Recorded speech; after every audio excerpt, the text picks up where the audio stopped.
Hello and welcome to the DFS_PhD show for today, the 15th of March. Remember, you're good enough, you're strong enough, and gosh darn it, someone's got to win that money. And congrats, yesterday it was WTF bruh primarily, taking down the mini-max on DraftKings and also on FanDuel, taking down the 222. So big day for you, bruh. Nice work. I did all right myself, clearing 360 for the first time, winning a few satties in basketball, the thing I actually talk about here. So that was good. Still didn't quite bank, but that's okay. Don't have to bank every night. It's okay for you guys to win sometimes, aka more often than me. But yeah, and then somebody else, another user pointed out on the year there so far, Glee, so far 82% ROI. So that's pretty dope. Glad everybody's doing well out there. Yeah, here's the lineup for me. Banton, come on, man, hit a shot. That was so frustrating. Anyway, on to today. It's a non-late swap slate. That's what it's all about today.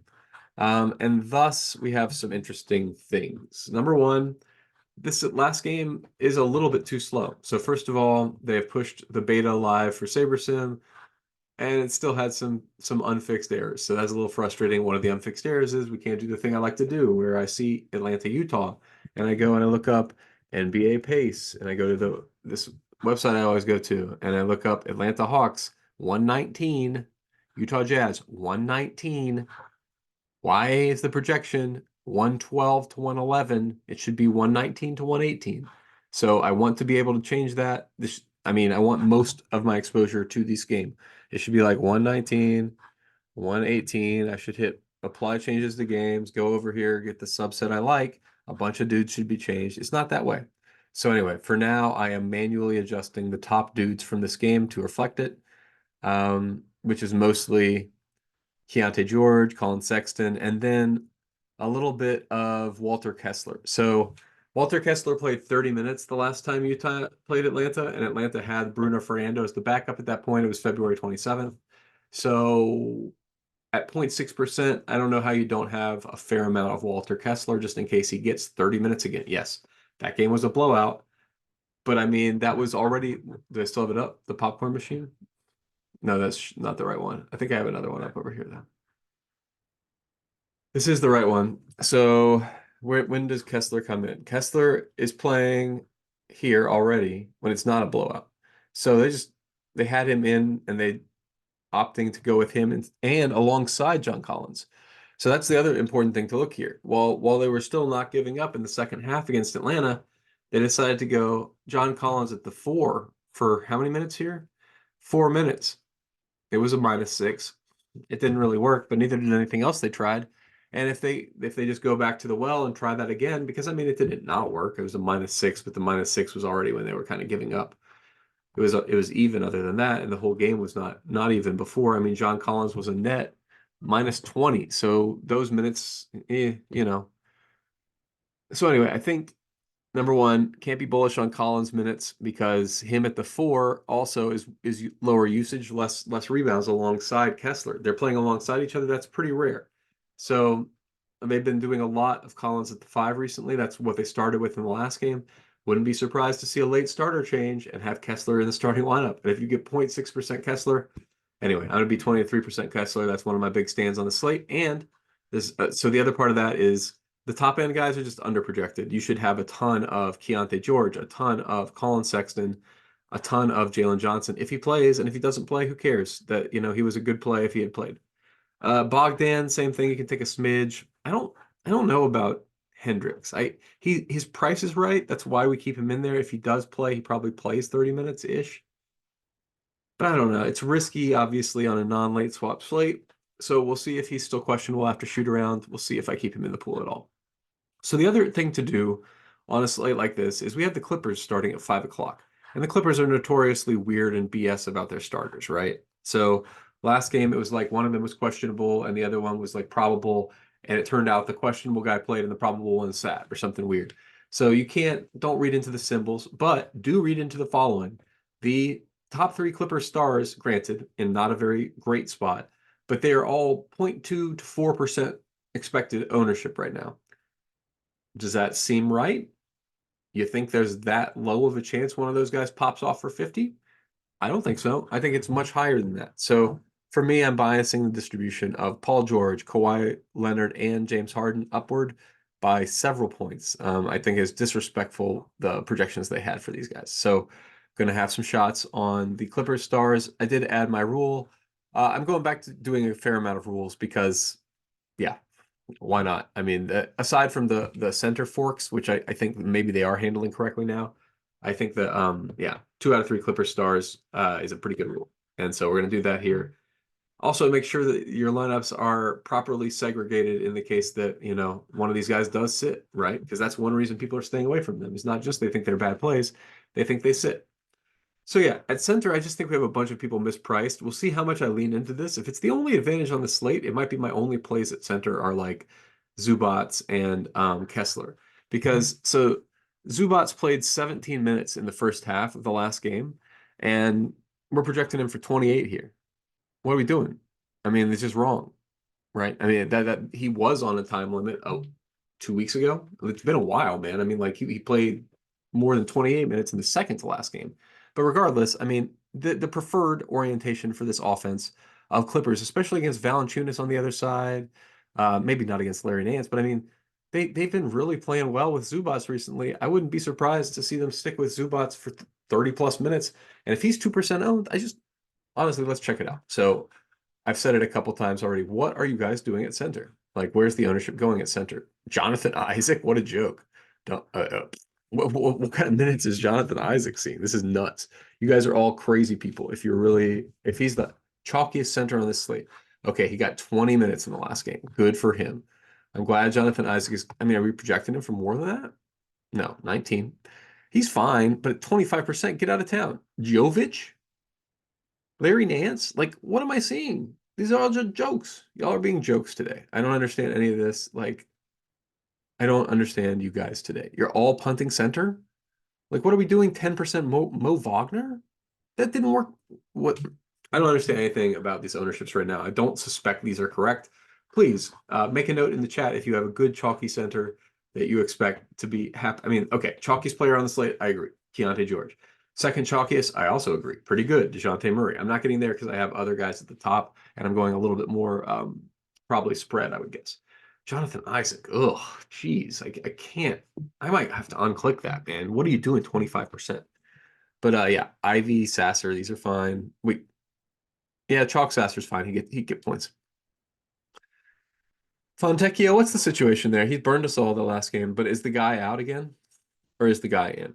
Because if the guy's out, and I think he's confirmed out, Alsar is out. So Alsar's out.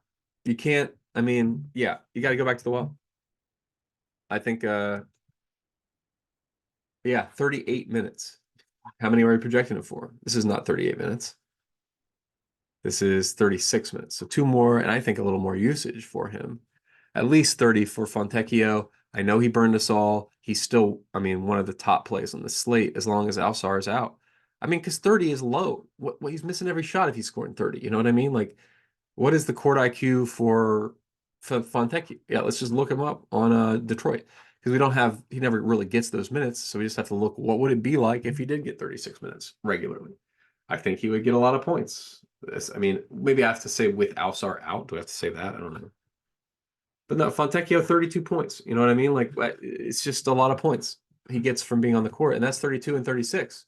So I don't see how you're getting to less than like 33 projection for Fontecchio and one of the top plays on the slate. And I mean, yeah, I remember it, guys.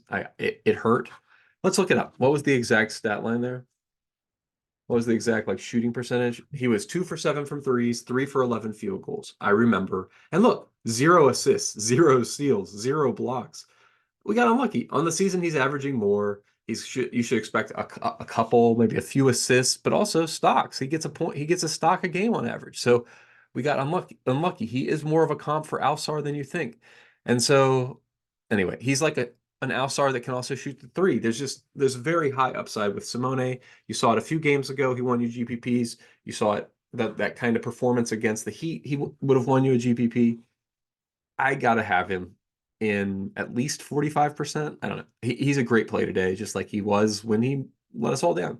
And the fact that he's not super chalk today is bad. Now, Duran, what are we doing here? Didn't he just completely smash the absolute pants off in a million minutes. Duran stats. 28 minutes? No, okay. But yes, in 28 minutes he put up a Barbara Walters against the Raptors. 2020 is the Barbara Walters reference for those of you kids out there. I don't know, man. 28 minutes. He did just get to 28. Was that because of foul trouble though? Let's have a look. I want to have a reason to play this man. He is so dominant on the boards. It really is not. Uh, two quick ones. Yes, he did. He did get two quick fouls. He did not, however, have any further foul trouble. So how much would we say he lost there? I don't know, a minute and a half. So you can maybe give him like 30 minutes, but yeah, okay. If you think he lost it, oh gosh, where am I? Where am I even at? Here we go. Okay, so we can give him 30 minutes, but that's not going to be enough to get you any more Duran. All right, that's one for you, SaberSim. Good job. Good job on Duran. Gross value's too gross on Detroit. Stu's fine. He got there for us last game, and minutes were kind of nuts last game, right? Stewart, 33 minutes. I don't know if that's right. Isaiah Stewart stats. 33, 34, 34. So that's a little bit more than 32. Yeah, 33. Okay. I'll stick with the amount of Stewart minutes they have, but I mean, do I really want to be that high on him? No. 20%? It's fine. Maybe 15. He kind of has to hit his shots and or get some stocks for you. It's a little bit unlikely, but is that Scheffler in the water? No, he's in there. Okay. All right, and then so let's just make sure we talked about all the questionable guys because that's the other part of the slate. Oh, let's first do the order of operations. So first we look at my guys. I've talked about the Fields ownership, and then we talk about my leverage plays. Yep, I've talked about most of these guys: Fontecchio, Zubac, Sexton, and George. But then we've got Wendell Carter Jr. He's just a monster out there. He gets an incredible number of points. I mean, I think he's been playing more minutes too. WCJ stats. 27, 28, 31, 39, or 29, 34. He can get extended against big teams. Who are they playing? Toronto. Toronto's not a very big team. What do they got? How many minutes are we expecting from an actual big on Toronto? Wait, right. It's like Hurdle's not even back yet, right? Yeah. So it's Jonte Porter and Kelly Olynyk. Not ideal. Not ideal for the Wendell Carter Jr. hypothesis. Not ideal. Okay, so not going to necessarily back up the truck on my Wendell Carter Jr. like I was set up to here. I'll stay at 30%. That's fine. Okay. So that's my leverage plays. Julian Champagne, no thanks. I'll take a smidge with everybody else just in case he gets extended minutes and steals and stocks like he does sometimes, but that's not particularly likely to happen today. Maybe, let's see, what should I add? Maybe a little bit more of these. I might add a little bit more of these Clippers guys. I think I have them set to 15. I think that's too low for Zubac or for Kawhi and Paul George, Harden and those guys. They maybe like 20%. And Zubac's, I'm pretty confident in that take, so I'll go 20x the field. Fine with that. Okay, so now my top plays. Yep, that all Ivey. I don't know. Ivey's not. I'm not particularly thrilled about playing Jaden Ivey. He's fine, but I don't need him to be standing out head and shoulders above anybody. Jovic, same thing. I don't think the case is that strong for playing Jovic, but fine. I mean, I see him. He's out there. He's getting points. Okay. All right. Yeah, I'm not going to plug too many of these other guys, and I can't really make too many of my usual changes because of some of the beta flaws that have now been pushed live. But remember, you're good enough, you're strong enough, and gosh darn it, someone's got to win that money. And tonight, it's $100,000 if we play it right. Might as well be us.